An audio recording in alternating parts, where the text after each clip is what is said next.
right from acquisition to the general revenue fights that you see, and a lot of academic work also behind it. You of course now see him cross over to the government side, just like we saw Sandeep. Both have crossed over to the other side. Hindustan se Pakistan chale gaye hain, but the experience has only enhanced, and it is one of the areas where there is a lot of work, right from the not even trial court, from the government administrative offices to lot of people involved, lot of areas involved. Quantum of work is very high, something which especially in a place like not just Rajasthan but everywhere lawyers get to do these matters. Yet everybody, when they start doing these matters initially, always find it difficult to grapple with the peculiarities of the documents, the peculiarities of the nomenclature, the vocabulary used. Unfortunately, in India, we've still stuck to the old vocabulary. We have not gone to the regularly used words and phrases. But that's a fact situation that will change when it will change. But as of now, we have to still deal with the way documents are made. जमाबंदी से लगा के तरमीम के नक्शे तक देखने में you always find it difficult and you want somebody to explain. So here we have Sunil explaining to us and taking us through how to read those documents, what those documents are, what is their importance, and it will help us understand those revenue matters better. So over to you, Sunil. So this is, as we said, sometimes we've had a lot of general lectures. At some point of time, we also get into more focused, specialized sub areas of those subjects. So we had heard Baljinder on the land and revenue laws. So here we have Sunil today taking us through more specific documents and vocabulary under the land and revenue laws. Sunil, over to you. Yes, thank you, Vikas, and the entire Legal Sphere team. Thanks for giving me this opportunity to share this platform and discuss certain land revenue documents. As you just said that earlier, Baljinder had a discussion on the Rajasthan Land Revenue Act and Rajasthan Tenancy Act. And when I was listening that particular lecture, this thought came in my mind that there are certain documents which we come across while dealing with the revenue matters, and we face the difficulty in understanding those documents. So that's why I thought that I should have one lecture and possibly try to whatever knowledge I possess while having my practice of last 20 years in relation to revenue matters. Now the topic for today, what we have decided is this decoding documents and terminology and land revenue laws. Now, in order to understand these documents, first we have to see that what are the provisions which we have dealing with these land revenue documents, how these documents are prepared, who are the authorities who have been assigned this job to prepare these documents, what are the basis of preparing these documents.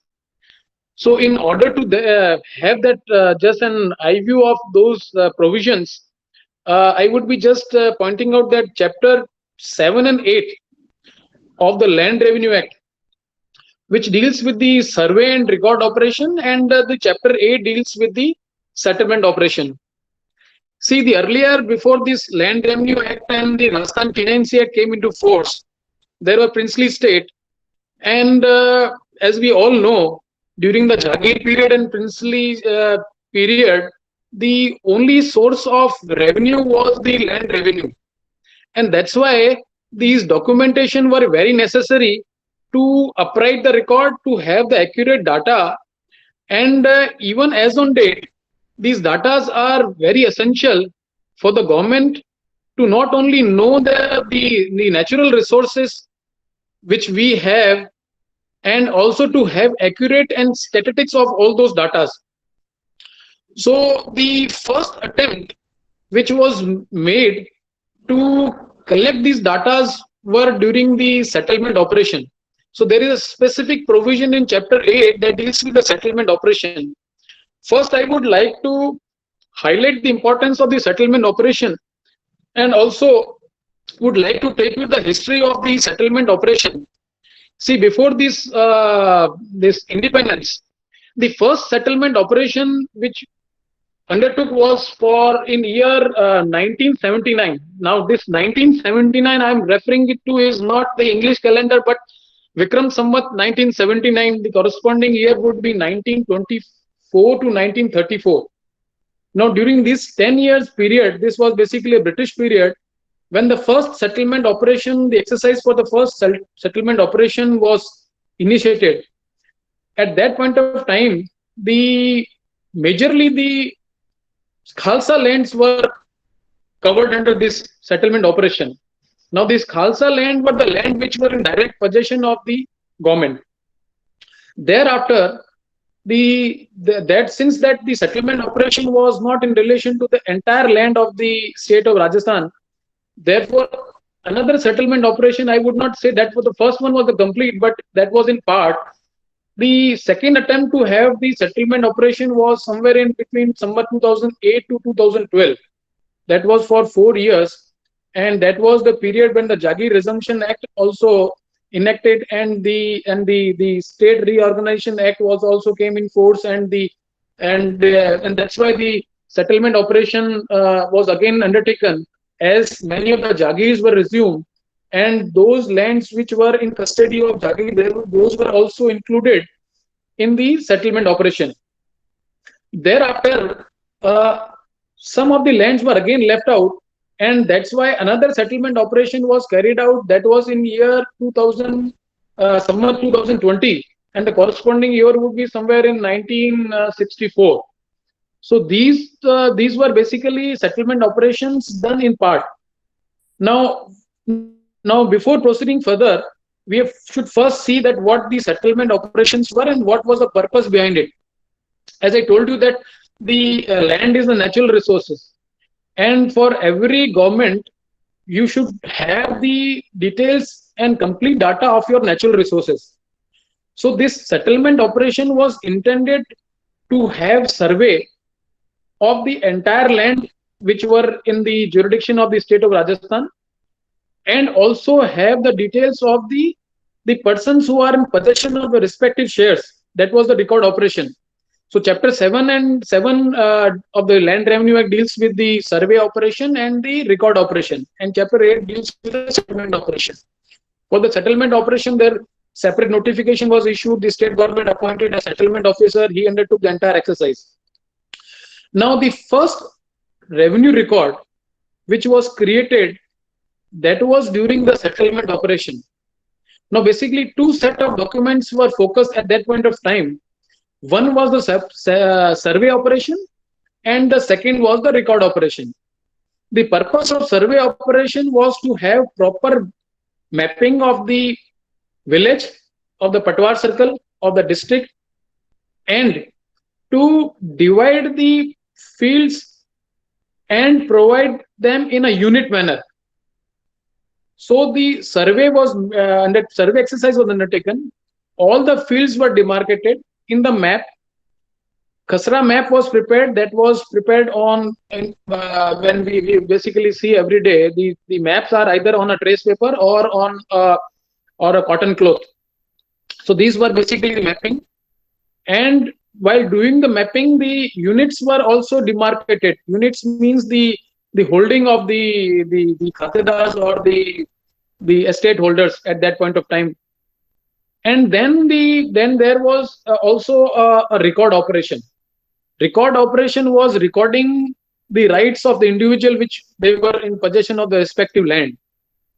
And while preparing those record operation, the certain documents which were initially prepared by the settlement department was this. I may just refer to those Parcha Khatoni. Now, Parcha Khatoni and Parcha Lagan. These were the two documents which were first prepared by the settlement department. Thereafter, these documents were transferred and transmitted to the revenue department, and thereafter revenue department is maintaining these land records. So the first exercise of survey mapping, and the record operation that was undertaken by the settlement department. That's why the first many a times we come across the document, namely like Parcha Khatoni and Parcha Lagan. Now, Parcha Lagan is basically a settlement department used to issue details of the rent which an individual tenant is supposed to pay. So that was a Parcha Lagan issued by the settlement department given to an individual so that he can know that how much rent he have to pay annually. And the same way, Parcha Khatoni was also prepared, giving the details of the land, the classification of soil, and also the person who is entered in revenue record as a tenant.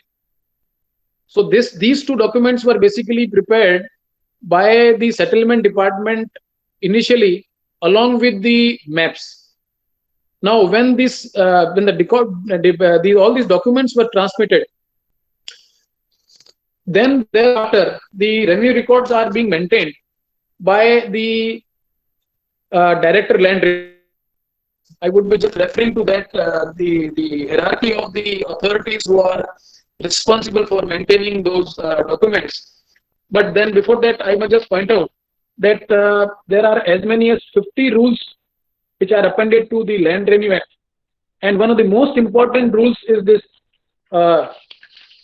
Rajasthan Land Revenue Land Record Rules 1957.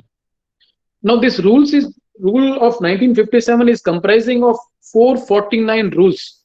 This is one of the most elaborate rules available along with the Land Revenue Act, and this I may rather recommend all of you to go through these rules, because these rules provide the entire procedure, in what manner the revenue entries are to be made, when these entries are to be made, how the survey is to be made, how the entries are to be recorded, who will record these entries, who will cross-check these entries, and the entire procedure is provided in that. So as far as these land records are concerned, once these land records were transmitted from settlement department to the revenue department, the Land Revenue Act provides that there would be a director land records, who is the highest authority and the supervisory authority of the entire land record of the particular district. Now, that is the collector. Now, below the collector, there is additional land record officer, assistant land record officer.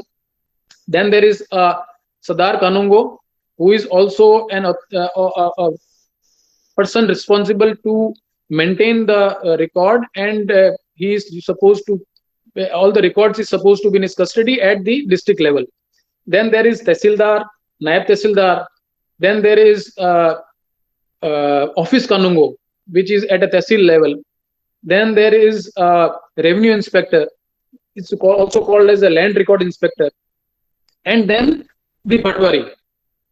Now, this Patwari, he is the person who is who's the most responsible person, in a sense that he is assigned to make all those entries. Land Record Inspector only checks the entry made by the Patwari. That's why Patwari is sometimes described as a living link between the public and the government. It is the Patwari who maintains the land record, all the land records such as Jama Mandi, Girdavari, Nipeshan, Gigodi, and all the documents which I would be referring later. So it is the Patwari who makes all those entries. Now there is, and even the manner of writing those entries, that what sort of ink he is required to use, that is also provided in the rules. You must have seen that in many of these documents, some of the entries are in blue and some of the entries are in red. So there is also reason behind it, which I would be sharing later. But before that, I would just like to highlight that the role of Patwari. Patwari is the person who not only maintains the revenue record, but he is the custodian of all the land which is under his Patwar circle. Now, this Patwar circle might be comprising of one revenue village or two revenue villages. Generally, about 300 khasras are assigned to one Patwari, and land record inspector generally have about 6 to 10 Patwaris working under him, and this is how the authorities are one above the other. And the revenue record which is prepared by the Patwari is regularly inspected by the land record officer, and the entries are further cross checked. Tehsildar have been assigned job to at least verify 25% of the entries every year, so that there is no mistake in those entries. Yet certain entries do happen. However, in view of this cross check provided, the possibility is reduced to a larger extent.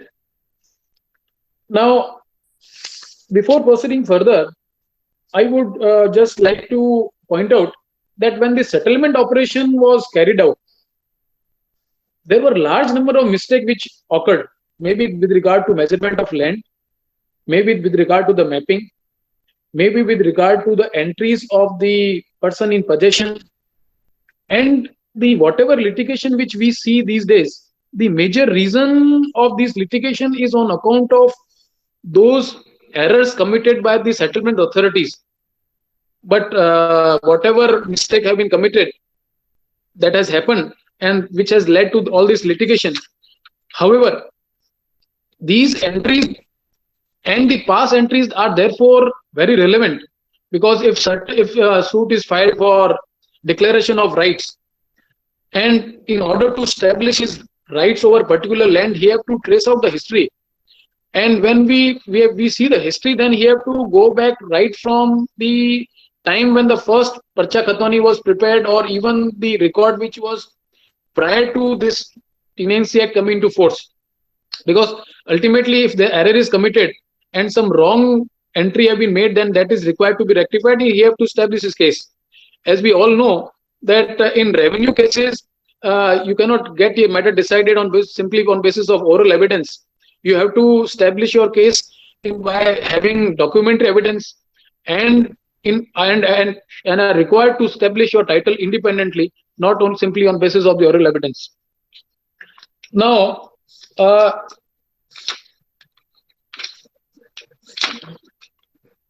these I was just referring to this maps and khasras. Now, this maps and khasras, these are the basic documents, and these are inspected by the Patwari thrice in a year, for the reason that generally in Rajasthan there are three crops which we generally grow. Basically, one is Kharif fasal, what we call. Second is Rabi, and third one is the Jahid, which is called the Kharif is the in Marwari terms it is called Sialu, and the Rabi is Unalu, and this Jahid is Vishesh Unalu. So for inspecting these the crops, the time period is provided. Like for Kharif, the Patwari is required to inspect these land from 16th of September to 15th of October. And for Rabi crop, it is from 1st of February to 5th of March. And for this Vishesh Unalu, that is Jahid, is from 1st May to 15th May. So why this inspection is made at frequent interval, that there is another reason for it, because ultimately it is the Girdavari, which is the document which a Patwari is supposed to prepare on quarterly basis, and he is supposed to record the crop which is sown, and he's also required to record the yield. He's also required to make some other entries, such as if there is a drought or famine, or there is some other necessary entry which is also required to be recorded in view of the changing weather. So all this entry is to be made by the Patwari. Now, before I refer to those documents, which is the precise topic which we are having today, that is the documents which we generally come across on regular basis. Now, though there are large number of revenue documents which we come across during litigation, or even while having some survey, or if some work is assigned to us, say if some title search is to be done, then when this work is assigned to us, we have to see the entire record. And in order to ascertain the true title and the owner, and in order to trace out the history, the documents such as Jamamandi, Girdavari, mutation register, Dalbach, Bigodi, Parcha Lagan, Parcha Khatoni, Khatoni A2, Misal Bandobast, and passbook. So these are, there are numerous registers running in almost 40 to 50 number, which Patwari is maintaining. However, since those are not relevant as far as we lawyers are concerned, we are primarily concerned with these documents only. And out of these also, 3 major documents are Jamamandi, Girdavari, and mutation. So even if there is some of the listeners today might not be having much of revenue litigation, or might not be even much interested in this today's discussion, because most of the young lawyers are into constitutional practice. But some these basic documents, we, even if we don't have such litigation, we should know the basics of these entries, because many times, suppose if you intend to purchase an agricultural land, and the seller or agent brings you those documents, that is, you should know, you should be able to satisfy yourself with regard to the title of those documents. So we must understand the entries of these documents. So I would be referring to these documents. Basically, first of these document, I would be referring to these Jamamandi. Now, when the settlement operation was completed, and that Misal Bandobast or Parcha Khatoni was prepared, the record was transmitted to Revenue Department, and the Jamamandi. First, I would be discussing the entries of the Jamamandi. Now, what Jamamandi is? Jamamandi is basically records of rights. Now, section 113 and 114 of Land Revenue Act specifically deals with the records of right. And these records of right gives, I cannot say that this document itself is a conclusive proof of ownership, but then presumption is there. Like section 140 of the Land Revenue Act specifically provide that presumption would be drawn that a X person whose name is entered in the Jamamandi is the person who is the tenant, who is a tenant, and who is in possession of the particular land. He cannot be said to be landlord, because the state is a landlord. So when we look at the Jamamandi, Samarpit, I have forwarded you a format of Jamamandi. If you can just show it, or otherwise also I will just go to the entries. So I will just show it. Yes, here it is. If you can see it. Yes. So if we see at the Jamamandi on the top, Jamamandi in bracket Khatoni, and then the name of the village. Now, Jamamandi, as I said, it is basically a recording of the rights of individual, and Khatoni is basically recording of the Khatedar in the revenue record. Then the village is, of course, in relation to which village this Jamamandi is. Patwar circle, under whose Patwar circle this particular village falls, that gives the detail of the Patwar circle. Then Bhu Abhilekh Nirakshak Kshetra. This is in the area which falls under a particular revenue inspector, land revenue inspector, under whose area this particular village falls. Then the Tehsil and district, and then the Sammat year, the Vikram Sammat, the year for which this particular Jamamandi is prepared. Now, Jamamandi is prepared for 4 years. So after every 4 years, there will be new Jamamandi. And that's why if you see the columns from 1 to 10 is for a particular year, then 11 to 12, 13 to 14, and 15 to 16 are the entries for the subsequent years. So basically this particular format is for 4 years. Now the first column, when we read at the top, that is Khewat Khatoni Sankhya.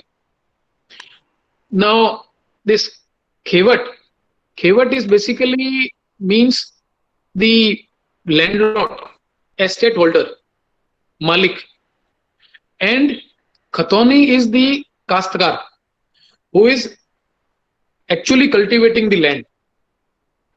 Now there are two column. Column number 1 is new and column number 2 is old.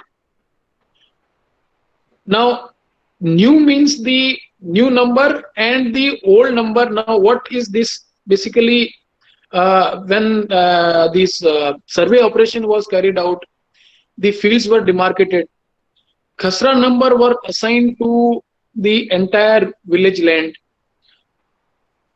and khatas were opened. As you all may recollect, when Mr. Sandhu had a discussion on this particular land revenue topic, he referred that this is just like a saving bank account. So these are basically the khata numbers. Now suppose I am holding 5 khasras in a particular village. So I would be having only one khata, and in that khata all the 5 khasras would be entered. So I would be assigned one khata number. So when this first survey operation was carried out and the first documentation was prepared, the khata numbers were allotted to respective holders. And when this khata number were allotted, certain procedure was followed. First of all, the khata numbers were assigned to all the government lands. So khata number 1, you'll always find, if you have an occasion to see the revenue record, the first khata will always be in name of the government, and all the khasras which are standing in the name of the government would be recorded. Then the second, third, fourth, these would be the lands which were in possession of the Jagirdars, then the brothers of Jagirdars, and then the khatas number were allotted community wise.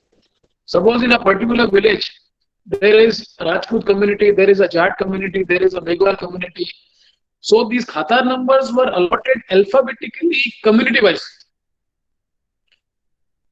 However, this practice nowadays, what I've been told, that nowadays the khata numbers are not allotted community wise, but the khata numbers are of course allotted alphabetically. Now suppose one Naresh Kumar is having khata number, say about 500. Now out of that he suppose sell the entire land in his name to Ramesh. Now his khata number from N to R will be changed. He would be placed much below the others and he would be alphabetically placed. So this is what is recording of old and new number. So if some entries are changed, khata number is changed. So that is what is recorded in column number 1 and 2. Now column number 3 is Bhudharkon ka naam. Now Bhudharak is of course since after the resumption of Jagirs and now after the Tenancy Act, Rajasthan Tenancy Act, Rajasthan Land Revenue Act coming into force, it is the state who is the landholder and the name of the state government is recorded. But if you see the old Jama Mandis, you will find that name of Jagirdar there. Many a times when earlier, as we all know, that even Doli lands are considered to be Jagir lands. So the entries of those were made in this particular column. However, as on date, it is the state holder is the state government. So in column number 3, entries of the state government. Now column number 4, that is काश्तकार का नाम में पिता का नाम, जाति तथा निवास स्थान के पते सहित एवं भूप धरती का स्वरूप. Now this is column number 4 is very important. Rather, this required a separate session on this, because this is the main entry in the Jamamandi, and I must say of all the revenue record, because this entry is the basis of conferring title to an individual, and the nature of the entry, Bhudharak ka Swarup, in a sense, in what capacity he is holding. If you have an occasion to see the old land records, you would see that there are different type of nomenclature given to these khatedars. Sometimes they will be recorded as a khatedar, sometimes as a gair khatedar, sometimes as a bapidar, sometimes as a gair bapidar, sometimes as a sikmi kastkar, sometimes as a khadandar. So they are recorded in a different capacity, and that's why I would be saying it that this entry column 4 is so important, and this is so in itself is so elaborate, and this separate discussion is required on this particular entry. However, I would be just giving short details of these particular category of the khatedars. As we all know that the after recording of the name of the concerned person who is in possession and who is in the ownership of particular land, his father's name is entered, and then the category of the land in what capacity is holding that particular land. So khatedar, he is having all inheritable rights and transferable rights. However, the gair khatedar, though he can inherit, but he is not having transferable rights. Same is in the case of bapidar. When this term bapidar, you will not find it in the present Land Revenue Act. But if you see the Marwar Tenancy Act or the Marwar Land Revenue Act 1949, there you will find this word bapidar. So these bapidars were basically the persons who were given bapi rights. And these bapi rights were basically cultivatory rights given by the darbars at that point of time.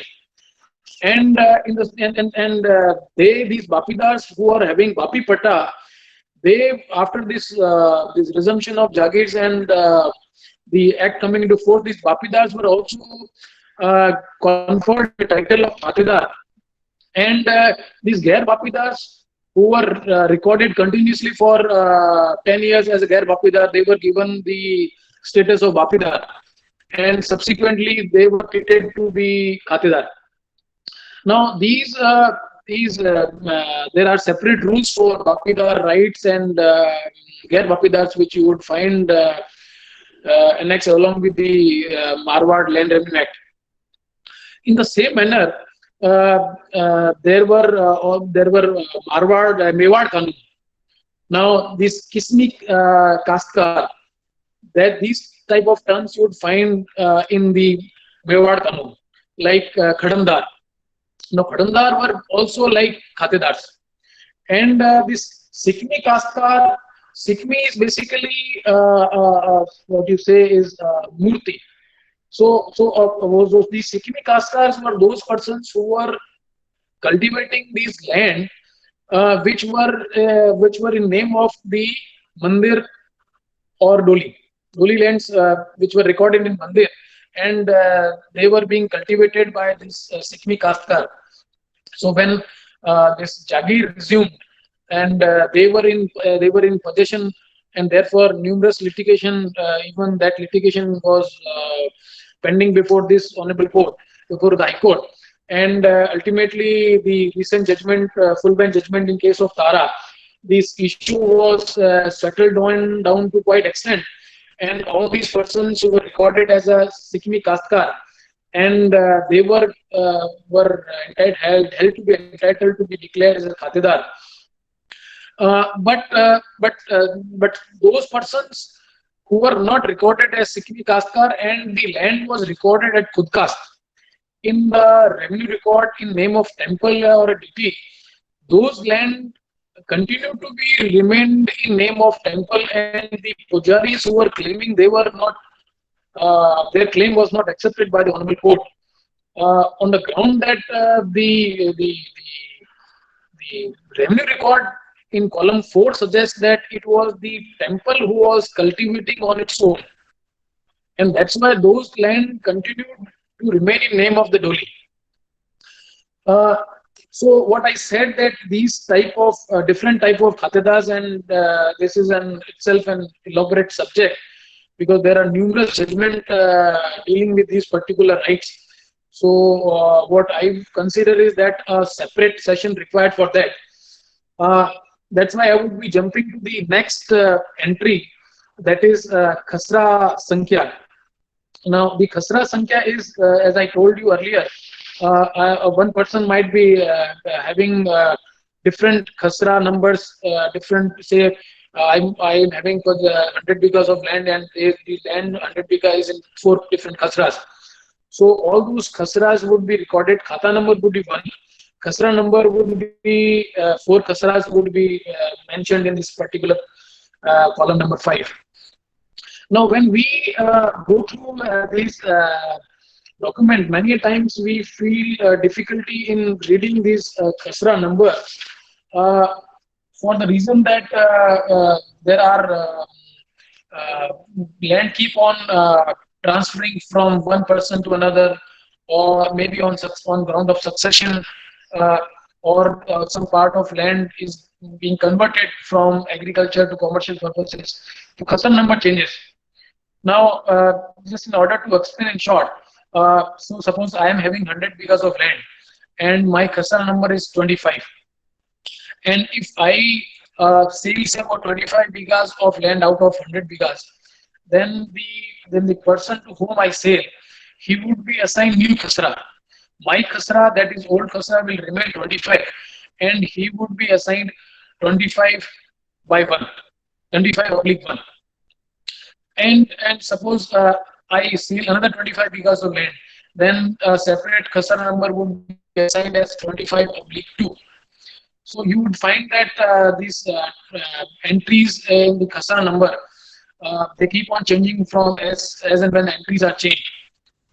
And you would rather find there are 2 different ways of making entries, because these patwaris also have sometimes deviate from the normal code. Sometimes they record in the manner which I just had discussed with you.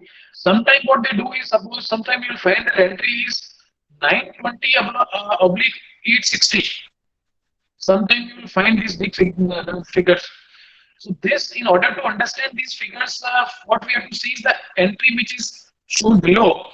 That is the original Khasra, and the entry which is above it, that is 920, is basically the last number of the register. So this is how you can trace out that this particular land is part of the original Khasra, and which have been recorded in particular serial number, which is the latest one which is assigned to it. So sometimes this sort of entry is also made. Now, coming to the next entry, that is in regard to the Kshetrafal. Now, Kshetrafal is recorded in bighas. There are different measurements which are provided in the land record rules. In area surrounding Jodhpur, 132 feet by 132 feet is 1 bigha of land. Then in areas like Hanumangarh, there is another way of calculating it. There is 165 into 165 is 1 bigha. Now, this bigha, like in Jodhpur, is 1936 square yard. Now, there is bigha is 1 bigha, then there are part of it, which are Biswa and Biswansi. Now, bigha, Biswansi is 20th of Biswa, and Biswa is 20th of a bigha. So when you look at this entry, you will find that suppose I am having 25 bighas, 10 Biswas, and 5 Biswansis of land. Then what the manner of writing would be, 25 bighas would be written in a numerical way, and then for 5 Biswa there would be 1 stroke, and suppose there are 10 biswas, then there would be 2 strokes. So it will be 25, 1 stroke, then second stroke, and then there would be a entry below it that would be referring to Biswansi. That could be 1 Biswansi, 2 Biswansi, 3 Biswansi, depending on the measurement of the land. This is the mode of making entry with regard to the area of land in the entry column number 6. But now the state government is in process of making it online. All the revenue records, shortly we'll all see that all the entries would be online.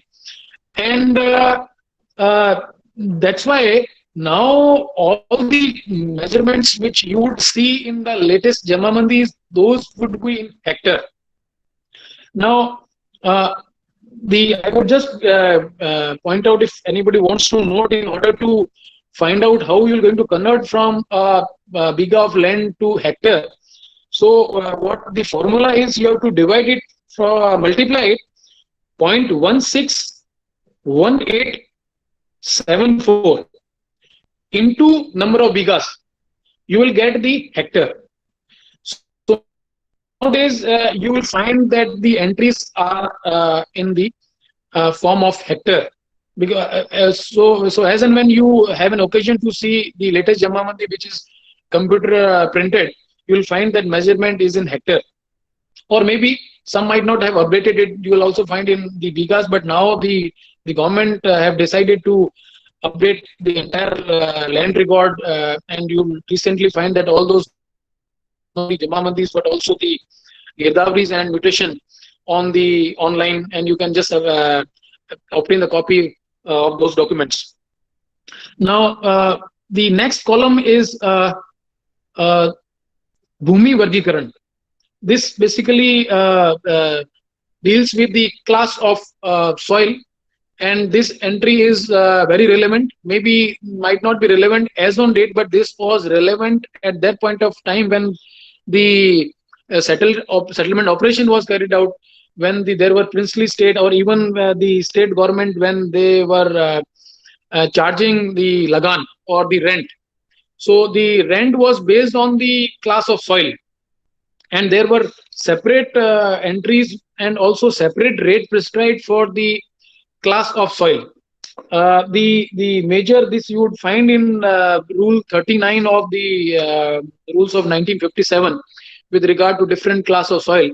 In short, I would just refer to some of those entries. Class of soil might be number 1, it might be irrigated. So if the land is irrigated, then the Patwari will make endorsement that could be Chahi. Now Chahi is further classified as Chahi 1, Chahi 2, Chahi 3 and Chahi 4.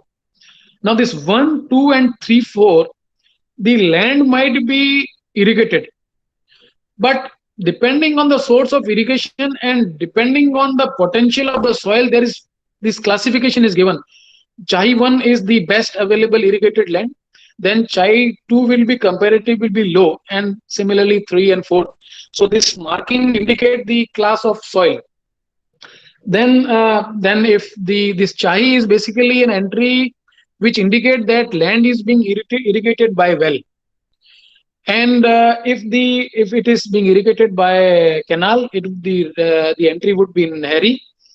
Or if the irrigation is through any other mode other than Nehri or tube well or a well, then it would be recorded as a digar. That indicates the other source of irrigation, but the particular land is being irrigated through some other source.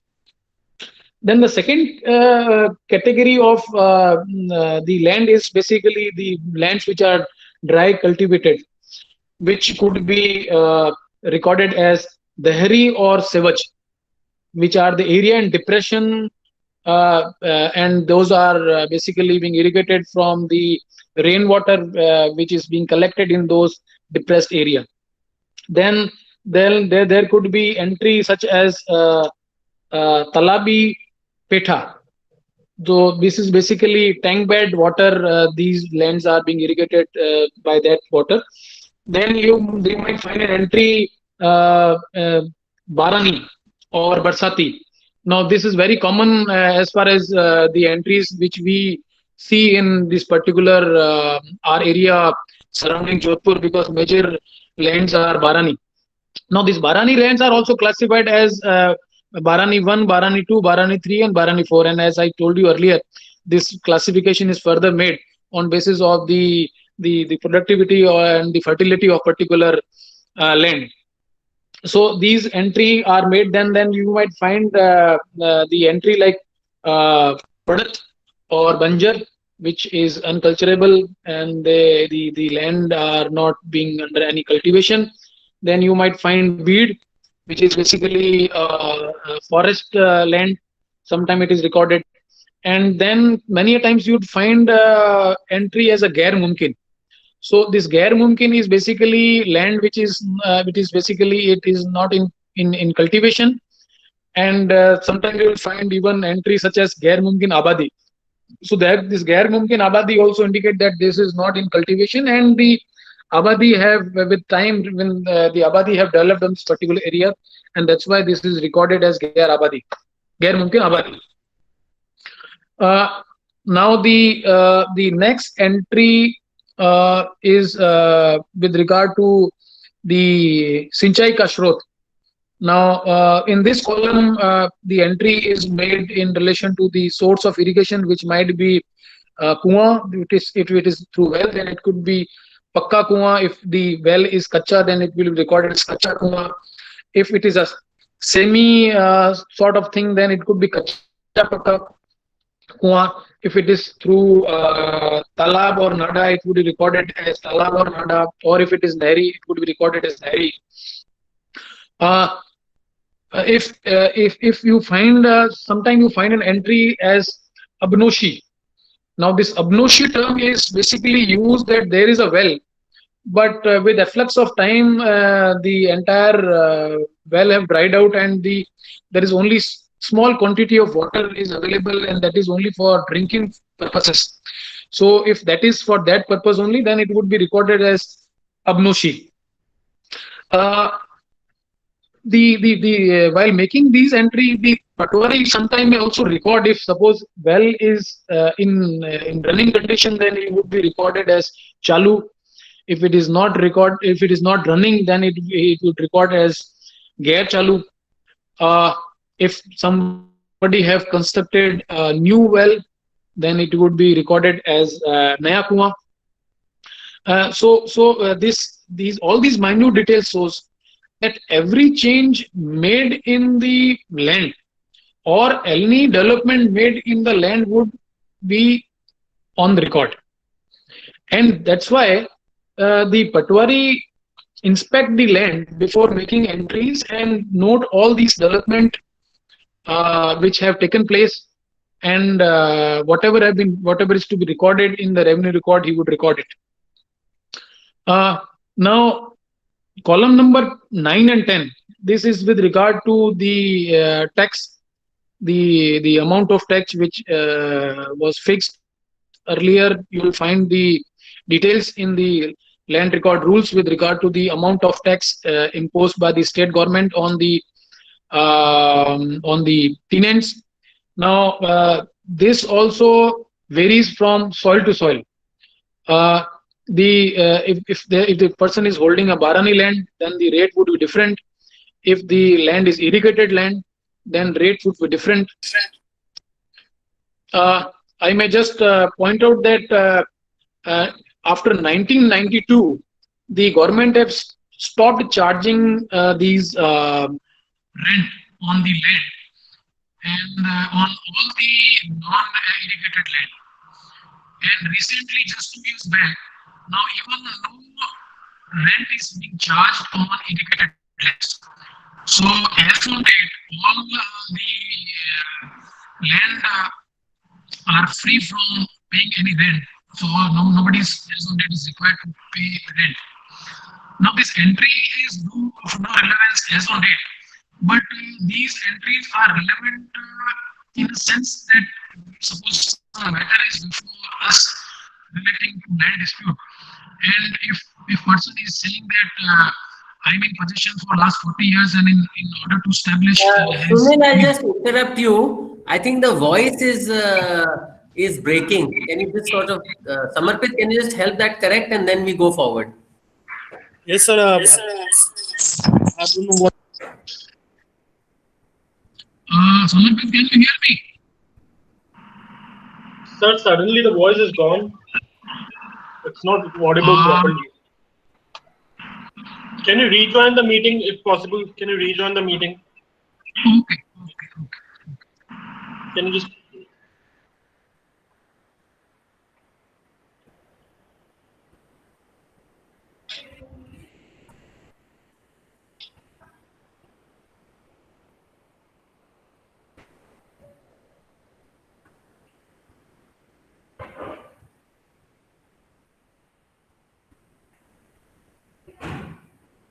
Sunil, sir, are you able to listen us?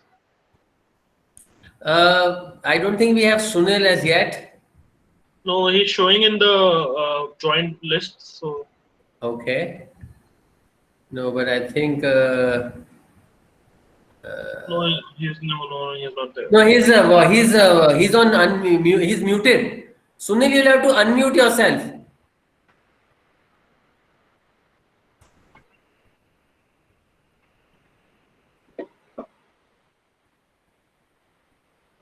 Sunil, you'll have to unmute yourself.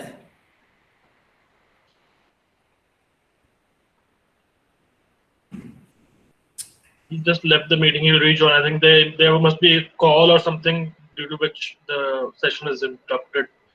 We'll just wait for a minute. Okay, let us just wait.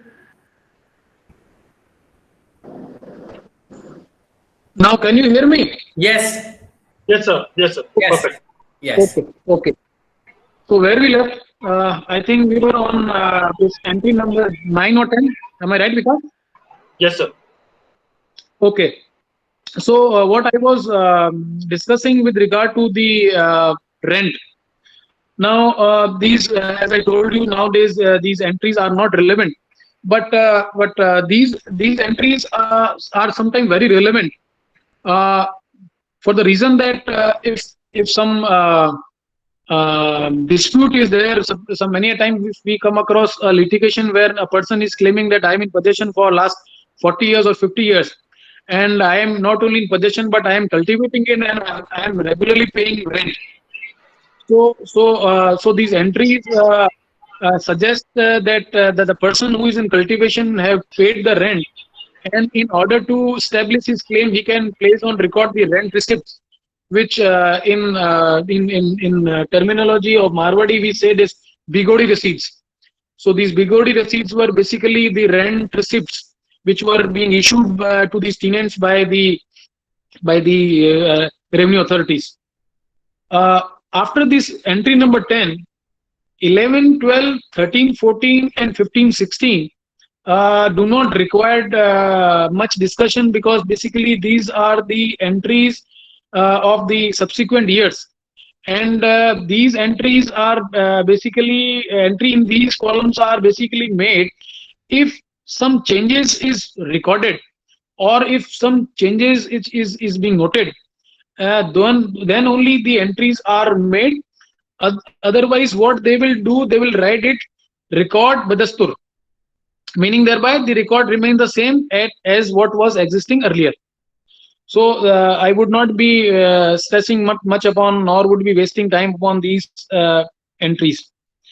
Now this Jamamandi is recorded for 4 years, and after every 4 years there would be new Jamamandi. Now there is another fact which I would like to share with you, that even the rules provide the ink which a person or a patwari is supposed to use while making entry. You will see that entries are either in blue or in red. Now, as and when some change is made, maybe on account of succession, maybe on account of transfer, maybe on account of conversion of land, as and when certain changes are made, all those entries are recorded in red, and this continues for 4 years. Then in the next Jamamandi, these entries would further continue to remain for in the red ink only for next 4 years, and thereafter those will be again recorded in the subsequent Jamamandi in blue. So the very purpose of recording these entries is twofold. One, it become easier for the inspecting authority to inspect the record, because if the entries are in blue, doesn't have to apply much mind on that. However, if the entries are in red, then he is supposed to look into this and check it and cross check it. And the subsequent entry in red also helps the revenue authorities to take note of the fact that these entries have been changed. So even while recording the subsequent entry, he have note of those entries. Now, this is what I was sharing with regard to the Jamamandi. Now, coming next document, that is Girdavri. This Girdavri is basically is also prepared for 4 years. Many times the revenue authorities referred it as a Chosala. If you see this Khasra Girdavri, this Khasra Girdavri is basically comprising of 48 entries. Now, if we see the entry starting from 18 to 48, these are basically of the subsequent years, since it is of 4 years. That's why the relevant entries for purpose of discussion would be entry from entry number 1 to entry number 17. And now, what is these Girdavri? So what we have discussed is earlier is with regard to Jamamandi, that is recording of right. This Girdavri is basically for purpose of recording of the details of the crop grown in a particular year. And these revenue record may not be relevant as on date for purpose of establishing any title or for claiming any title, because as we all know that these are physical entries. Nobody confers any title on basis of the Girdavri. But then these are very important document. As what I said earlier, if one want to establish his old possession, then the entry in the Girdavri also can be used as a piece of evidence in order to show that I was in the cultivation of this particular piece of land, and on that basis he might able to make out his case. Now, if you see at the columns of this Girdavri, the first column is Naam Khanij Kheton Ki Sankhya.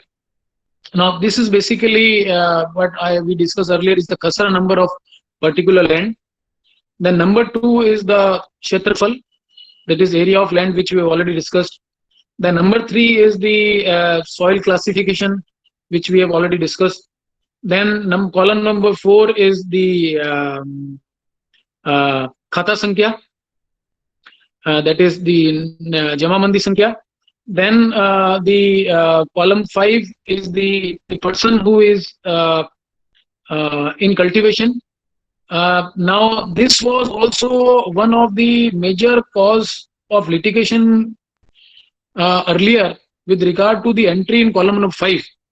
Nowadays, there is no much dispute with regard to entries, because in column number 5, as on date, whatever name is existing in Jamamandi is recorded in column 5.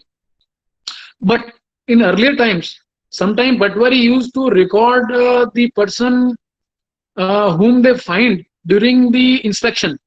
Suppose Patwari today goes on inspection, and if you find somebody cultivating the land, so he would just record his name. Maybe land might be name of some third person in Jamamandi.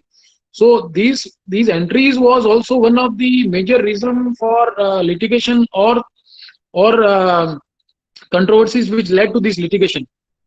However, nowadays, as a routine practice, or as the rules suggest, all the entries in column 5 is to be as per Jamamandi record. Now the column number 6, उप काश्तकार का नाम तथा उसके पिता का नाम, जाति व निवास और खेती करने की शर्त. Now this is basically entry relating to the subtenants. Now sometime the land is given on ijara, sometime the land is given on theka. The details of the person to whom that land is given as a subtenant, these entries are made, and including the terms and condition or for the period for which the khatedar have given his land on theka. Those entries are made in this particular column. Sinchai ka shrot we have already discussed. Then this comes the entry with regard to the crops. Now column number 8 deals with the name of the crop which have been sown in the particular year. Then the nature of land. Suppose I might be having 100 bighas of land, but I might be able to irrigate only 50 bighas of land. Then in this they would be mentioning it that out of 50 bighas of land, 50 is irrigated and this particular crop have been sown, and for remaining 50 bighas, if it is not irrigated, it is on account of the rain, then they would be recording it as a sinchit. So the first entry, that is with regard to the kharif crop, which is Sialu, and the second column number, that is column number 11, 12 and 13, this relates to Unalu, Rabi crop. And if required, if there is what I said earlier, jihad, that is Vishesh Unalu, then they just put it a line and make the entry in column number 11, 12 and 13 just before the entry in relation to Rabi.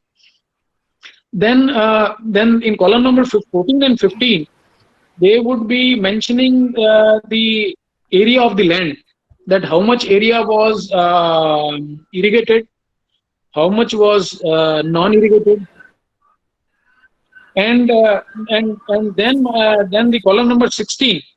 This the Patwari would indicate that how much of the land was not cultivated at all. So the purpose of making this entry was only to keep a record that which of the khatedar have grown which crop, and so it was very easier for them to calculate the lagan which was supposed to be charged from the respective tenant. And since in the earlier days the only source of revenue for either for the princely state or for jagidars or for earlier for the state government was the land revenue and the amount of which they received as lagan. That was the only source of income, and that's why these entries were very relevant at that point of time. And as far as the entry in Girdhawari are even as on date very relevant for the government, for the reason that for framing policies, agrarian policies, or maybe for the need to know how much is the land they are in having cultivation as irrigated throughout the state, how many of land is not under cultivation, so they can plan their irrigation facilities. They can also keep their data and statistics upright with regard to the amount of resources with regard to the crop they have. So these are very essential entries. Now the subsequent entry I will not be referring with regard to column number 18 and to 48, because these are basically repetition of the subsequent years. And as I told you earlier that after every 4 years, the new Girdhawari is opened, and then for another 4 years the same continues. So these goes simultaneously in Jamanandi and Girdhawari. Now, your voice is breaking again. Can you hear me? Not clearly. I think again I have to reconnect. No, I don't know. Samarpit, can you check? Yes, sir. There is a requirement of reconnecting. Okay. So that's Okay. network issue actually. Okay. Because I think I am taking more than what time was allotted to me. No worries. Let's do this quickly, but let's finish this. No worries. You'll have to Okay. log out and log back in. Don't worry. Okay, okay, I'll do it.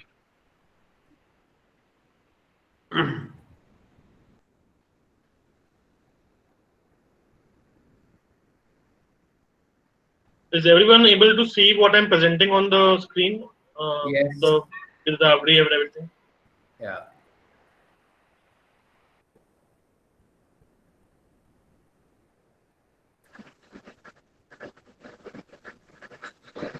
Yes. Sunil is- Is it okay? Yes. Yes. Yes. Okay. Yes, perfect. Now coming, I would be now a little bit faster. I've already taken more than time which was allotted to me. Now this the third important document which I would be referring to would be the mutation. Now these mutation entries are basically meant for recording the changes. Now these changes might be on account of succession, maybe on account of the transfer of certain the entire holding or maybe part of holding, or maybe if the land is converted from agriculture to commercial or industrial or whatever purposes it may be. Now these if you see at the mutation entries, now the first one is Pravishti Kram Sankhya. Now basically the first entry is the entry which is the fresh entry which is recorded in the mutation register where this particular mutation is recorded. So this first entry is the entry where this particular change is recorded in the revenue record. Then the entry number 2 is Gat Jamamandi ke khaton ki sankhya. This deals with the details of the khata account of the person whose land is sought to be either converted or whose portion of land have been sold, or there is some succession in this particular khata. So that will be basically what we earlier referred to is the account of the particular person. Then thok patti ka taraf ka naam. This is basically the khasra number, particular khasra number. Say I might be having in my khata, I might be having 10 khasras, but suppose I have sold only one particular khasra or portion of that one particular khasra, that would be recorded in column number 3. Then column number 4 is of course the landowner, the state. Then column number 5, entry as per the what is recorded in the Jamamandi of the person who is in the tenancy right. Then column number 6 is the area. Column number area, and then it is also the soil classification is also there in column 6 only. Then column number 7 is rent or lagan, and then the column number 8. Now I've got 2 Jamamandis. There is some little bit changes in different Jamamandi, but basically in the first part of the mutation, whatever is recorded in the Jamamandi, that is recorded.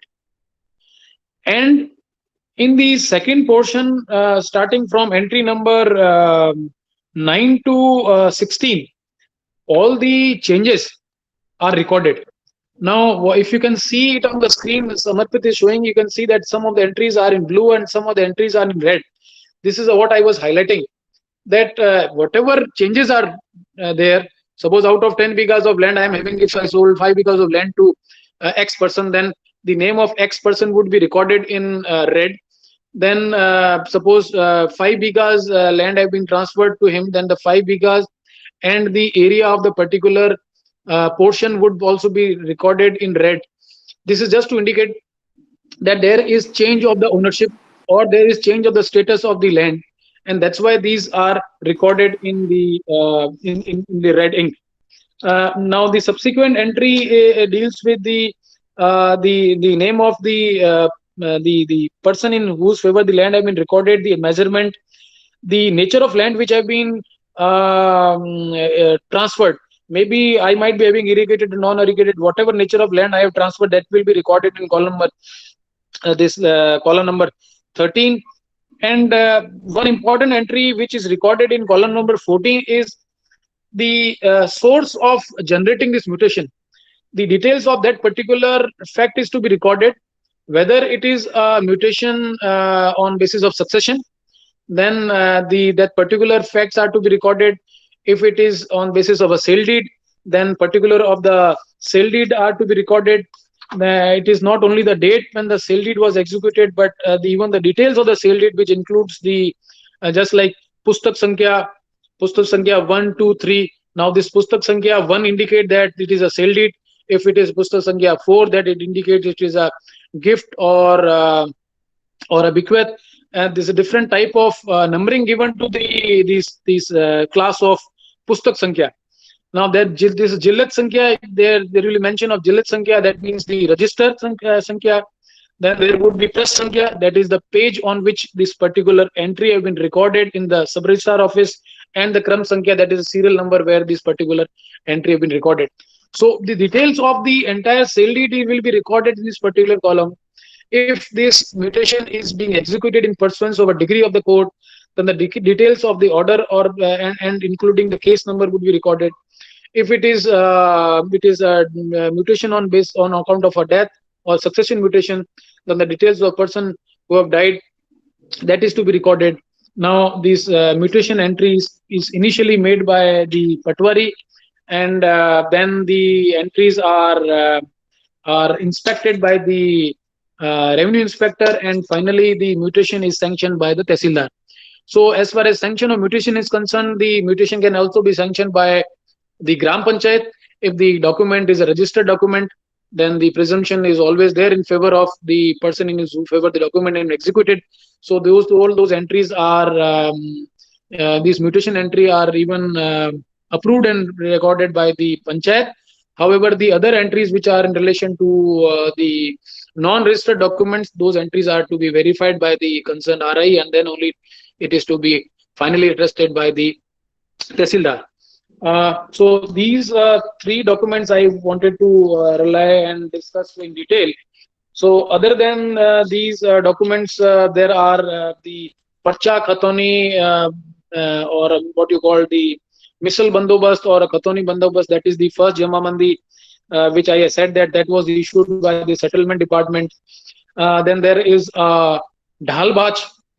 So as on date, this deals with this is basically a register wherein the details of the dues of the government was recorded. As on date, this Dhalbach is not of much relevance in view of the fact that now no more lagan is being charged. But then, of course, this document was also important and might also be important for us, as and when we are dealing with a matter when there is a claim of title, he is claiming a title, and in support of that, if he is able to bring on record the entry of Dhalbach and these registers to show that the dues were raised against me and I paid those dues in order to show that he was in possession of that particular land at that particular time. Same there's another document which is Parcha Lagan, Parcha Khatoni, which was issued by the settlement department. Then there is another document which you might have also come across, that is a passbook. Now these passbook are also issued to the respective tenants. Now these passbook entries, if we see those passbook entries, the passbook entries contain the same entry. It is just like a bank passbook which we have.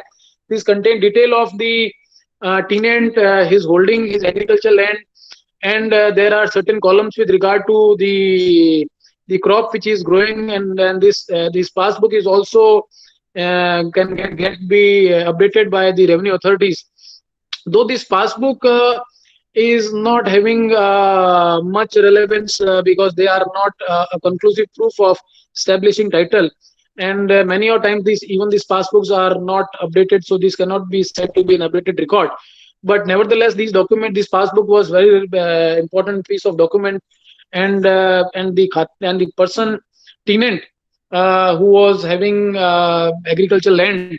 Earlier days, people were not illiterate, they were not knowing it, so they were issued this passbook. They were getting it updated from time to time from the patwari. so that they may know that how much lagan they have to pay. This is what I want to share. But of course, this again I would request if somebody can have a session on particular entry 4 of the Jamamandi, because that is the major entry. And if we must have noted that there is a huge litigation which is there before the courts, and the entry 4 is very relevant, which provides the wherein we are supposed to record the entry, the person in what capacity, and how is this being described in this particular entry. So I would request Vikas to have one session, maybe by some expert. Now I would not take much time. Sorry, I've already exceeded. Well, we got you as the expert. You can't now ask call for other experts. But yes, yes, we understand it's a very, very long and complex law, difficult to cut it short. And if you give in only half the information, then worse not giving. So we are okay with the extension of time. That's all right. We have a few questions, but since we are running short of time, there are a couple of things. One, I think Sharad had mentioned on things like sealing, etc. I think we would have a separate session on sealing, because that's Certainly. That is very important. As 4 Sunil had mentioned, sealing, we'll possibly either have Sunil himself coming back, or amongst ourselves we'll put together something and we'll put it up. Or if somebody wants to volunteer on these 2 aspects, let us know. We'll schedule it at some point of time and do it. In fact, Hemant has agreed to do one session. He's worked extensively in our office on land due diligences of agricultural land. So how do you look at the title searches? So we will be doing one of those sessions. We're not sure when, but all of that coming. So quickly, a couple of questions we can take, because since we've already run out, no harm in spending another 5 minutes. There's Rajat, Shambhavi, and Sharad had a few questions. Rajat, can you go ahead, or is it answered? Just go ahead. So majorly it is answered. Only the last part I wanted to know. Once the name is entered in the Jamabandi, under what circumstances the same is recorded in Khasra Girdabri separately? So like for Samvat 2001 to 2004, if my name is entered in Jamabandi, for the same Samvat, my name is also entered in Khasra Girdabri. So what is the difference? What is the difference for the same Samvat? My name is entered in both Jamamandi as well as Khasra Girdabri. The Jamamandi and Girdabri are prepared for different purposes. The Jamamandi record the rights of a person, and Girdabri is prepared only for purpose of making entry with regard to the crops.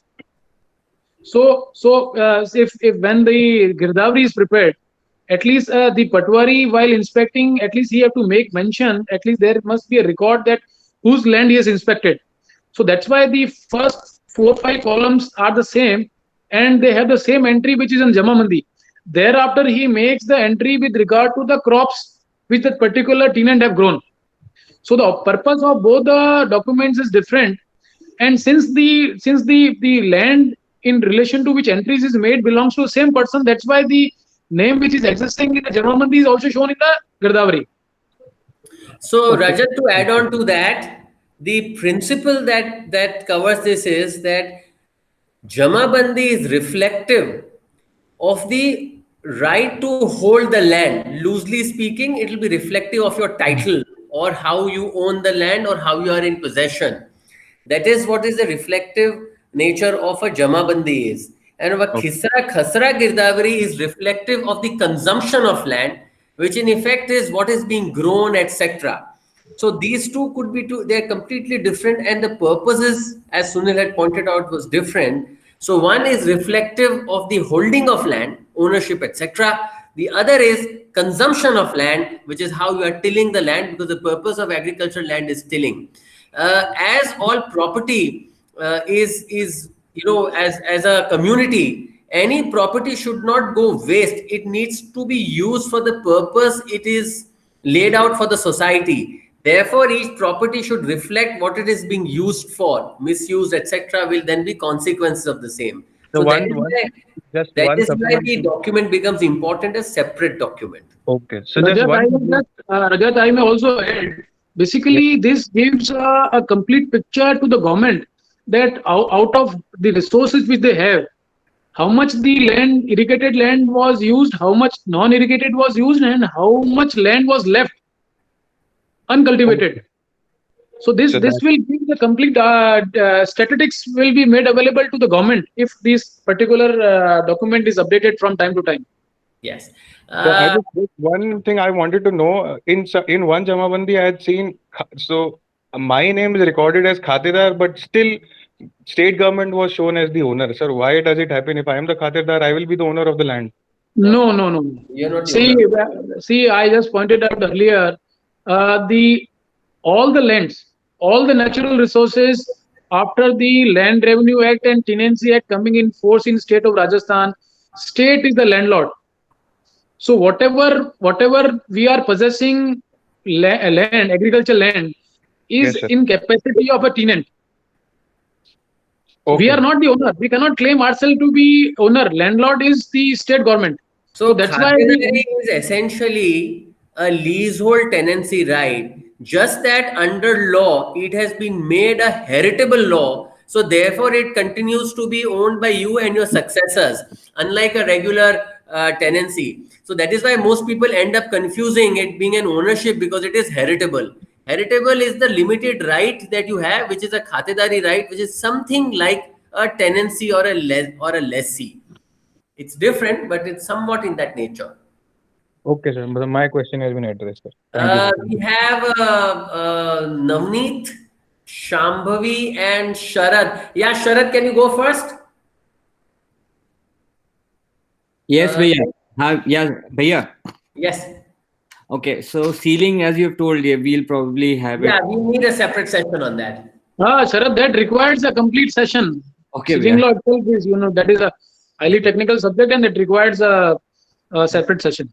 Okay, so some procedural clarification, Bhaiya. So why is it that every quadrennial the khata number changes in the Jamabandi? So not every.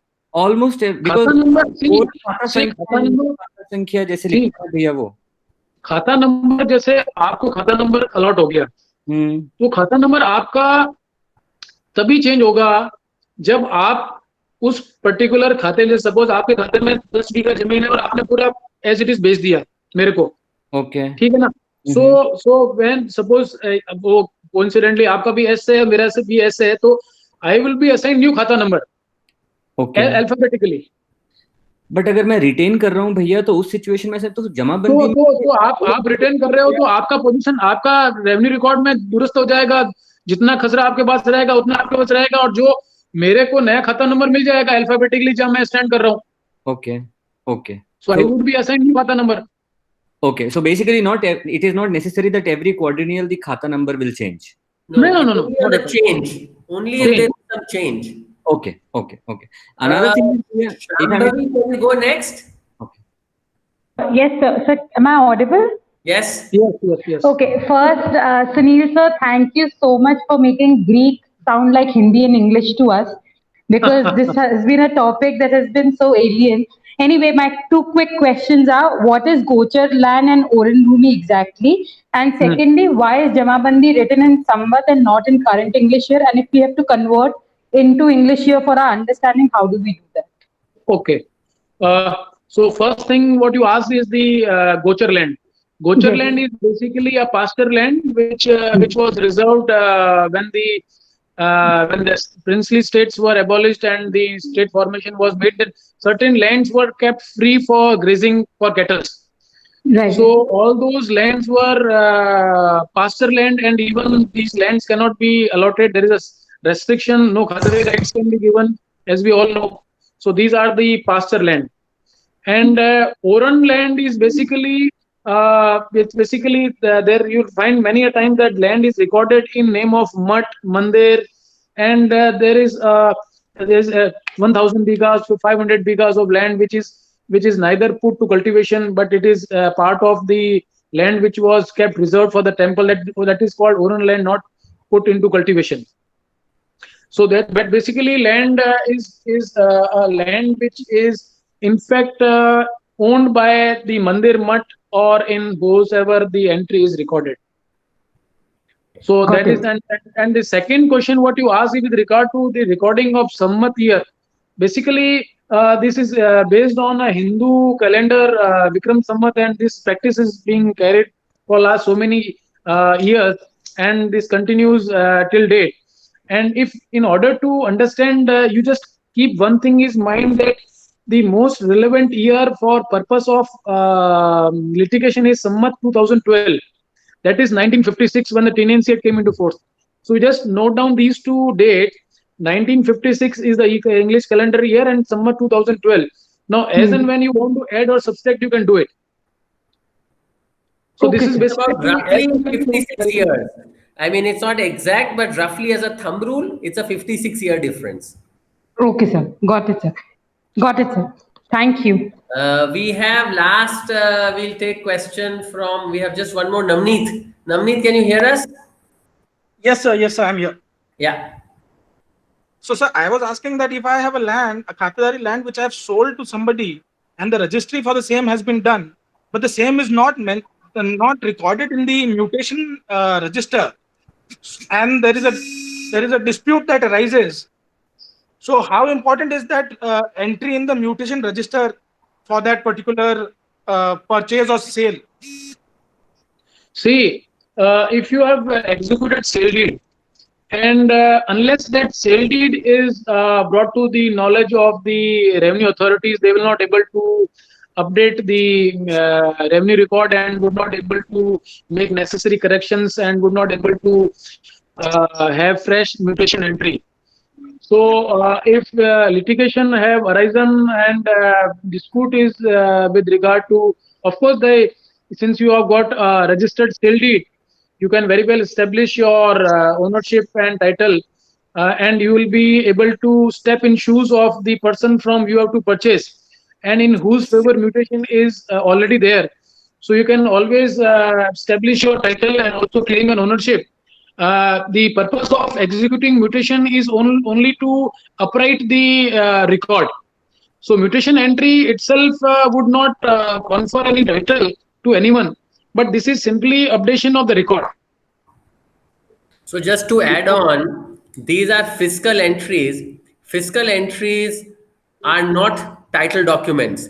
Title documents will take precedence over fiscal entries, but under the law, there is a presumption that what is recorded in the Jamabandi is correct, and that person is the owner of the land. That presumption is always rebuttable. So the onus then will become on you, who's claiming to be the owner, who's not recorded in the Jamabandi, to establish that you are the owner. Yes, title documents will prevail. Ownership comes from title documents. Jamabandi is not a title document. It's a fiscal entry only. But because of the presumption, and presumption is for good reason, because otherwise there'd be complete chaos. So unless somebody is able to prove that the fiscal entry is incorrect, or that it is not reflective of the correct title, the presumption will be that it is owner. And anybody who does any act on the basis of the, that's where a lot of litigation comes in. Anybody who does any act on the basis of the Jamabandi entry, he will always say that I have done this act in good faith, and all those consequences that will come in. And that is the difference between the two. So I think today's Thank you so much, sir. Thank you so much for this. Yeah. I'm saying thank you so much for such an informative, interactive session from Sunil Bhaiya. Thank you, Thank you everyone. for We clarifying had that a out. long session today, but first we must thank Sunil. I mean, this is a very peculiar subject, peculiar terminology, very common, but still most of us can't relate to it very easily. So it's difficult. Thank you, Sunil, for navigating us through this. Everybody, I think, will find now a little bit easier or more comfortable when any client now comes in with these documents for you, or when you're yourself buying or selling. Thank you, Sunil, once again. Thank you, everyone, for joining in. Thank you for sitting in through the entire session. Tomorrow we have Jay Lodha talking to us on insurance law in India. That's how we go forward tomorrow. Thank you, everyone. Thank you, Samarpit, for coordinating. See you soon. Thank you, Vikas, and all the listeners who have given me patientful hearing. Thank you once again. Thank you. Bye. Bye.